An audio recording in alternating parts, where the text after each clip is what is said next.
ఈ కుల వ్యవస్థలో అంత దౌర్భాగ్యమైన ఆ కుల వ్యవస్థలో పుట్టిన మాయావతి గారు ఇవాళ అతిపెద్ద రాష్ట్రానికి ముఖ్యమంత్రిగా 4 సార్లు గెలుపొందారు. 4 సార్లు. అది మాన్యవర్ కాన్సీరామ్ గారు అంత పెద్దటి పని మాయావతి గారి చేత చేయించారు. ఇక్కడ మనం ఒక అంశాన్ని గుర్తుపెట్టుకోవాలి. ఆ అంశం ఏంటంటే, మనం అమెరికా రాష్ట్రాన్ని కనుక తీసుకున్నట్లయితే, అమెరికా దేశాన్ని కనుక తీసుకున్నట్లయితే, అమెరికా దేశంలో అత్యంత పవర్ఫుల్ వ్యక్తి, అత్యంత పవర్ఫుల్ అధ్యక్షుడు ఎవరంటే మనం అబ్రహం లింకన్ గారి గురించి చెప్పాం. ఆయనే డెమోక్రసీకి డెఫినేషన్ కూడా కనిపెట్టారు. మరి ఆయన నేపథ్యం ఏంటి అంటే, అదే పార్లమెంటు భవనం ముందు, అదే అధ్యక్ష భవనం ముందు ఆయన చెప్పులకి బూట్ పాలిష్ చేసుకునే వ్యక్తి, బూట్లు పాలిష్ చేసి చెప్పులు కుట్టే ఆ వ్యక్తి ఒకానొక రోజు ఆ భవనంకి వెళ్ళి చూసి అనుకుంటాడు అనమాట. అనుకుని ఏదన్నా ఒక రోజు నేను ఈ భవనంలోకి ఎందుకు వెళ్ళకూడదు అని ఒక కల అంటాడు అనమాట. ఒక కసితోటి మహాసంకల్పం తీసుకొని ఆయన ప్రయాణం మొదలై చాలాసార్లు, అంటే నంబర్ ఆఫ్ టైమ్స్ ఆయన జీవితంలో ఫెయిల్ అవుతారు కానీ లక్ష్యాన్ని వదిలిపెట్టాడు. ఒకనొక రోజు ఆయన అదే బూట్ పాలిష్ చేసిన ఆ భవనం ముందే, ఆ శ్వేతసౌధం ముందే, ఆ శ్వేతసౌధానికి అధ్యక్షుడు హోదాలో అబ్రహం లింకన్ గారు వెళ్తారు. అట్లనే మాయావతి గారు కూడా అత్యంత నిరుపేద కుటుంబంలో పుట్టారు. మాన్యవర్ కాన్సీరామ్ గారి సహకారంతో ఏదైతే మన భారతదేశం ఉందో, భారతదేశాన్ని ఈ దాస్య సుంకలాల నుండి, ఈ బానిసత్వం నుంచి విముక్తి చెందించడానికి, అంటే ఈ పేద ప్రజల్ని, ఈ అట్టడుగు వర్గాల ప్రజల్ని పెద్ద పెద్ద హోదాల్లో ఉంచడానికి ఆమె తన వ్యక్తిగత జీవితాన్ని పెళ్లి చేసుకోకుండా మన కోసం తన జీవితాన్ని మొత్తం కూడా త్యాగం చేసి మన కోసం పనిచేస్తున్నారు.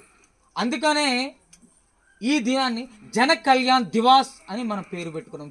అంటే జనం కళ్యాణం కోసం ఆమె పుట్టినరోజు.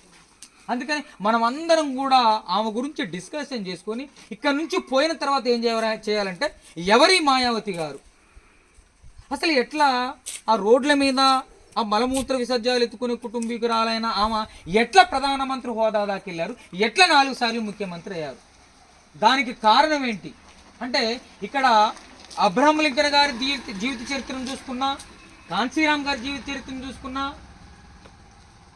అంబేద్కర్ గారి జీవిత చరిత్రను చూసుకున్నా, అక్కడ మనకి ఏం కనపడుతుంది అంటే, ఒక మహాసంకల్పం తీసుకొని మనం గనక ప్రయాణం చేసినట్లయితే ఖచ్చితంగా ఈ వ్యవస్థను మార్చవచ్చు, మన బ్రతుకులు కూడా మనం మార్చుకోవచ్చు. అంటే నేను ఇక్కడ ఏ విషయం చెప్తున్నాను అనుకుంటే, ఈ బిడ్డలను కూడా రేపు పొద్దున అబ్రహం లింకన్ లెక్క, అంబేద్కర్ లెక్క, ఒక పూలే గారి లెక్క, ఒక కాన్సీరామ్ గారి లెక్క, ఒక మాయావతి గారి లెక్క మనం తయారు చేయొచ్చు అనేదే ఈ సమావేశం ముఖ్య ఉద్దేశం. కాబట్టి మనం అందరం కూడా ఆ విషయాన్ని ప్రేరణగా తీసుకొని ఈ బిడ్డలను రేపొద్దున ఏంటంటే శక్తివంతులుగా తయారు చేద్దాం. శక్తివంతులుగా తయారు చేయాలంటే మన బుర్రలలో ఏముందంటే, ఇప్పుడు అంత దొంగలు ఉన్నారు మన బుర్రలలో, దొంగలు, దోపిడీదారులు, లంచగొండిదారులు, వీళ్ళందరూ ఉన్నారు. వాళ్ళు కాంగ్రెస్ వాళ్ళు ఉన్నారు, టీడీపీ వాళ్ళు ఉన్నారు, టీఆర్ఎస్ వాళ్ళు ఉన్నారు, బీజేపీ ఉన్నారు, సిపిఐ వాళ్ళు ఉన్నారు, మొత్తం దొంగలే ఉన్నారు. ఆ దొంగలంతా ఏం చేసుకుంటున్నారంటే మన సంపదను మొత్తం కూడా దోసుకుంటున్నారు. ఎట్లా దోసుకుంటున్నారో చెప్పనా? ఒక కోడి తన బిడ్డను ఎక్కడైతే రెక్కల సొందన దాచిపెట్టుకుంటుంది. గద్ద ఏం చేస్తుంది అంటే, దాన్ని అటు ఇటు రెచ్చగొట్టి ఏం చేస్తుంది, ఆ పిల్ల బయటకు వెళ్తే ఎత్తుకొని పోయి ఒక చెట్టు మీద కూర్చొని మొత్తం పొట్ట పేగులు తీల్చుకొని తింటుంది. ఈ పాలక వర్గాలు కూడా, ఈ బీజేపీ కావచ్చు, ఈ కాంగ్రెస్ కావచ్చు, ఈ సిపిఐ కావచ్చు, ఈ సిపిఎం కావచ్చు, వీళ్ళు కూడా చేసేది అదే పని అనమాట. అంటే మన పిల్లవాడికి రావాల్సిన సంపదని, మన పిల్లవాడికి రావాల్సిన మర్యాదని, మన తల్లిదండ్రులకు రావాల్సిన మర్యాదని, మన తల్లిదండ్రులకు రావాల్సిన సంపదను మొత్తం కూడా దోసుకొని దాచిపెట్టుకున్నారు. మనమేమో పేదలుగా మిగిలిపోతున్నాం, వాళ్ళేమో ఉన్నతులుగా మిగిలిపోతాం. ఇట్లా ఉండకూడదు, ఈ సమాజాన్ని మార్చాలి అని సంకల్పం తీసుకొని మాయావతి గారు వివాహం కూడా చేసుకోకుండా తన వ్యక్తిగత జీవితాన్ని మనందరి బ్రతుకులు మార్చడానికి, అంటే తన రెక్కల సందున్నో తన పొదిగలు పెట్టుకొని దాచుకొని మీ అందరికీ కూడా భవిష్యత్తునివ్వటానికి ఆమె 67 సంవత్సరాలుగా నిరంతరంగా మన కోసం పోరాటం చేస్తుంది. కాబట్టి ఆ దినాన్ని మనం జన కళ్యాణ దివాస్, జనం కళ్యాణం కోసం దివాస్ అనేది మనం పేరు పెట్టుకోవడం జరుగుతుంది. కాబట్టి మనం అందరం కూడా మన ఇళ్ళలోకి ఎవరు రావాలంటే డాక్టర్ ఆర్ఎస్ ప్రవీణ్ కుమార్ గారు రావాలి. వేలాది మందిని అంటే లార్డ్ మెకాలే ఎంత పని చేశాడో అంత పని డాక్టర్ ఆర్ఎస్ ప్రవీణ్ కుమార్ గారు ఒక విద్యా విప్లవాన్ని తీసుకొచ్చాడు. మరి ఈ దొంగలు ఏం చేశారు? డబ్బులు దోసుకున్నారు, సంపద దోసుకున్నారు, భూములు దోసుకున్నారు. మరి ప్రవీణ్ కుమార్ గారు ఏం చేశారు? విద్యని అందించాడు, మన పిల్లల్ని విదేశాలకు పంపించాడు, మన పిల్లల్ని డాక్టర్లను చేశారు, మన పిల్లల్ని ఇంజనీర్లు చేశాడు, మన పిల్లల్ని విదేశాల్లో చదివించేటట్టు చేశారు, మన పిల్లల్ని విదేశీ యూనివర్సిటీలో చదివేటట్టు చేశారు. మరి మనం ప్రవీణ్ కుమార్ గారిని, మాయావతి గారిని, కాంశీరామ్ గారికి మద్దతు పలకాలా, లేకపోతే అటువంటి దుర్మార్గంగా మన బిడ్డల్ని పొట్టలు దించి ఆ చెట్ల మీద పెట్టుకొని ఆ రాబందు లాంటి వాళ్ళకి మద్దతు పలకాలా?